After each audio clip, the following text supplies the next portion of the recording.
Hello and welcome to Sparky Hobbies. My name is Ben, and today I have my 2013 Magic core set unboxing. The way this is going to work is I've already unboxed. I'm going to go over like my rares and what I thought about them, and then I'm going to have a separate video, which I will probably link to, going over cards that I thought were interesting in the uncommon and common set. So let's go ahead and get started. My buy a box promo was Cathedral War. Exalted is the mechanic that is revisited in Magic and Core set, and I think it is an amazing mechanic. It's really powerful. The fact that you can just sit back with a whole bunch of blockers and attack with one really powerful creature and get through for damage. A lot of them are flying. I think that's great. I'd love to have 4 of these. Don't know if I'm going to be buying them, but I was pretty happy to get the Cathedral War as my buy the box promo.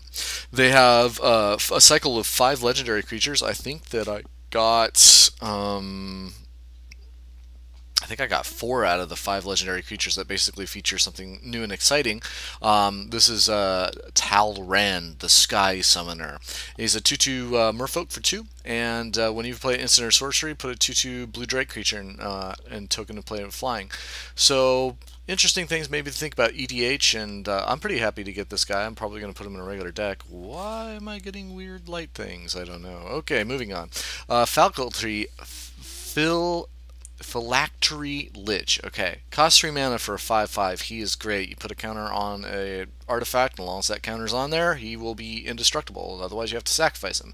I didn't not get him when he was first printed, and I'm happy to get him now because there's plenty of mono black decks I would love to have a 5/5 with. I did get Chandra Firebrand. I do not have her. I'm really excited about her second ability, which is basically you cast an instant and sorcery and you copy.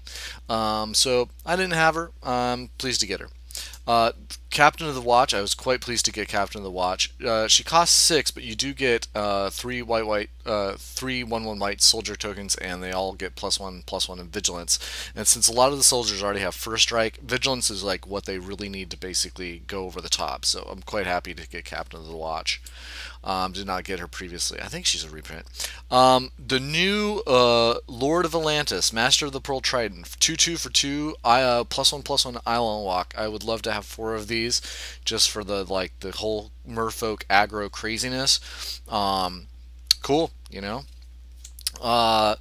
Firewing Phoenix, I'm okay with this. I'm kind of more excited the fact that it does something that I don't really have a lot of decks doing, which is basically sort of return to red. There are a lot of other Phoenix incarnations. I don't really have a lot of the full Phoenix cards. This one I like just because it's a straight up, you pay for, you get it back to your hand. A lot of the other Phoenixes had harder drawbacks that were harder to basically achieve to get your red creatures back from the graveyard. Quite excited about a dragon that costs 1. Really, just a dragon that costs 1 is pretty cool. And in multiplayer, I play a lot of multiplayer. This is definitely a deterrent from being attacked. And when he finally comes out in play, he'll be an 8/8 flying dragon because he'll have 5 or more +1/+1s. And this creature continues to get +1/+1 counters on it even after it's awakened. The slumbering dragon is awakened. I really like the flavor of the card. I think they did a great job of basically, do not wake the sleeping dragon sort of thing, and I'm super happy to get it. Spelltwine, it costs a lot. Exile target instant or sorcery from your graveyard, instant sorcery in an opponent's graveyard, copy those cards and cast them without paying the mana cost. That being said, I'm not really sure what I'm going to do with this, but I can see some cryptic commands, with some barter and bloods, just some go for the throat, the fact that you can just kind of get back some removal. I mean, you could do a Day of Judgment and a Lingering Souls, get a Lingering Souls out of their graveyard that have not cast yet, and possibly get 2/2/1/1 flyers and wipe the board.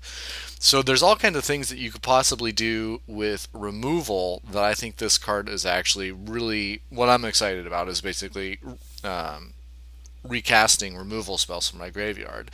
It does cost 6, but if you do a board wipe and a creature token card, I'm kind of for that. The land, Hellion Crucible, you put a pressure counter on it for a red and a colorless. You remove 2 pressure counters for a red and a colorless. You sacrifice it, you put a 4/4 red Hellion creature token in place with haste. It's an awesome card just because it's a it's a land that gets you possibly a, you know, a 4/4 creature, you know, and any land that can do double time like that is pretty awesome. So I haven't really played a lot with these kind of cards, but yeah, well, you know, other than the Zendikar man lands. So it's a different iteration of land.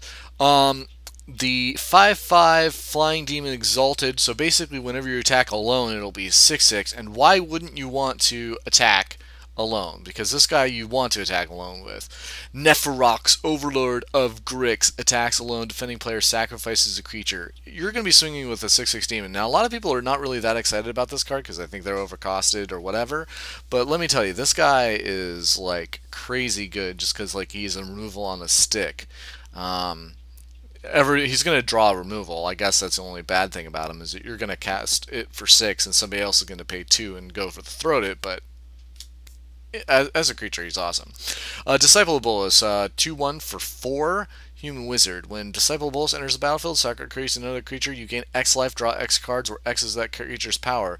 The fact that you can play one of the exalted 3/1 creatures and then play this guy right afterwards and basically gain 3 life, draw 3 cards, that's pretty awesome. It does cost you a creature, but there's a lot of... And you can't do it instant speed.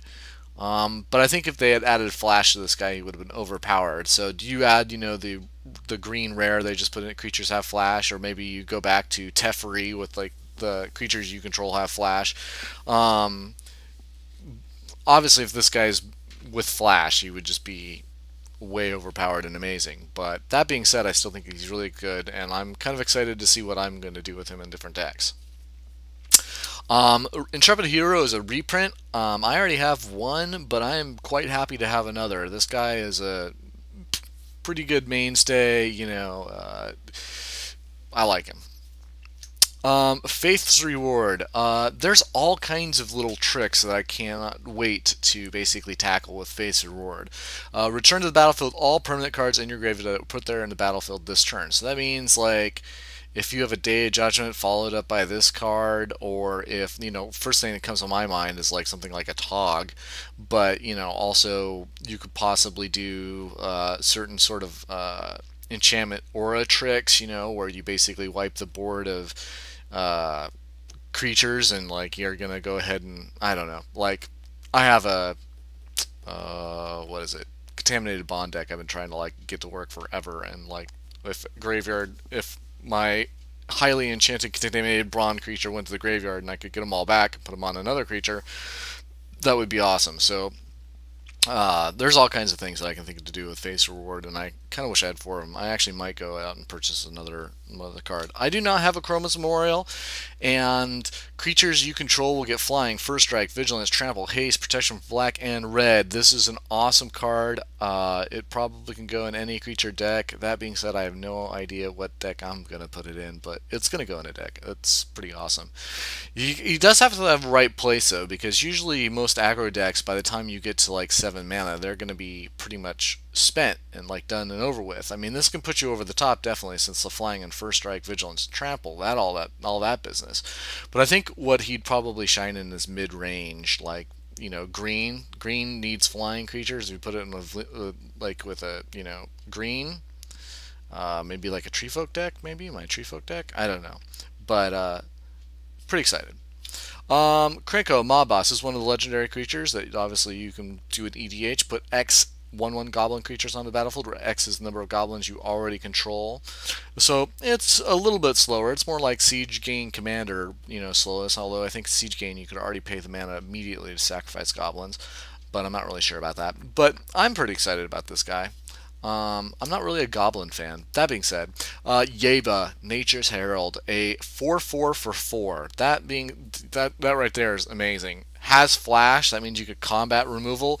Also, green creatures maybe play those so they had flash. So that basically means all of your green creatures become like, you know, potential combat tricks. Especially with like the green creatures that, you know, like they come into play and they give creature +2/+2. Like, that's really good. And like, she's cheap, like Birds of Paradise turn 3, you know, cheap. Like, she's awesome. Magma Quake, very excited about Magma Quake.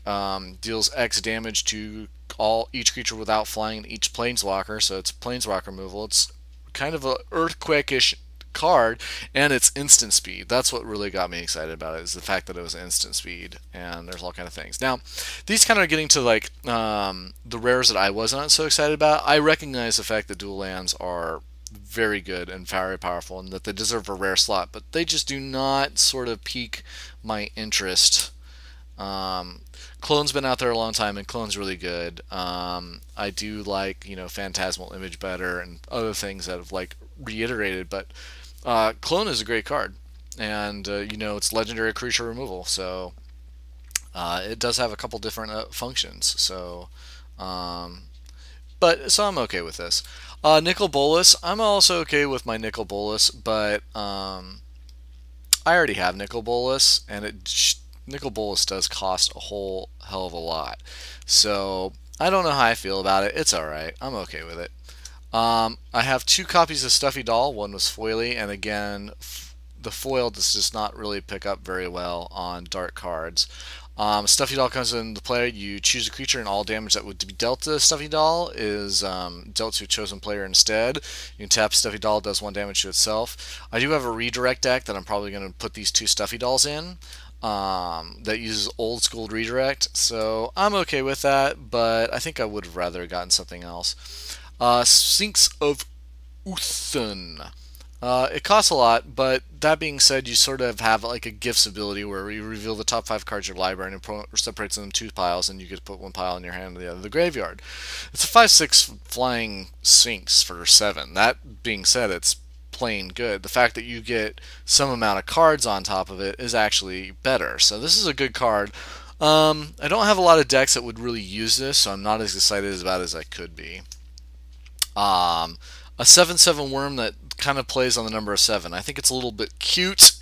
I'm not really excited about it because it's basically, cute. A 7/7 trampler for 7 that basically, makes your life total really hard to deal with.